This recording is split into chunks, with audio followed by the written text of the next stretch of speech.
పెళ్లి చేసుకోవా? చేసుకోవా? చేసుకో. ఎందుకు? జాబ్ ఉంటేనే పెళ్లి చేసుకుంటావా?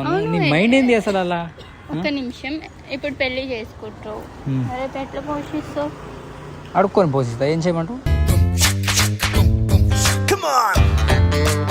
దాని బదులు జాబ్ చేసుకోవచ్చు కదా. ఆపు, నీకే అక్కడ చెప్తున్నా.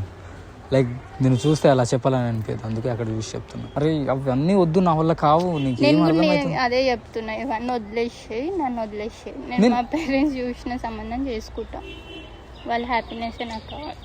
నాకు మా పేరెంట్స్ హ్యాపీనెస్ కావాలి, బట్ నాకు నువ్వు నచ్చినావు కదా.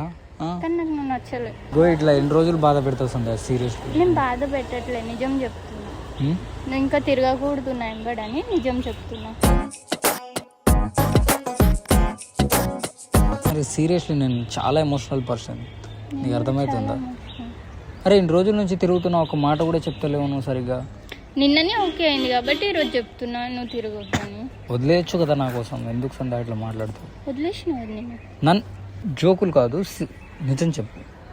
లైక్ నాకు అసలు నాకు ఓపిక లేదు. నీ మీద ఒట్టు నిజంగా. నీకేం జాబ్ ఉంటేనే పెళ్లి చేసుకుంటావా నువ్వు? అది మా పేరెంట్స్ కావాలి, నాకు కాదు. అది మా పేరెంట్స్కి కావాలి, నాకు కాదు. జాబ్ ఉంటేనే వాళ్ళు ఇస్తారు. ఎలాంటి జాబ్ నీకు ఇష్టం? లైక్ ఏదైనా చెయ్యి కానీ జాబ్ చేయి. ఏదైనా చేయాలి కానీ జాబ్ చేయాలి.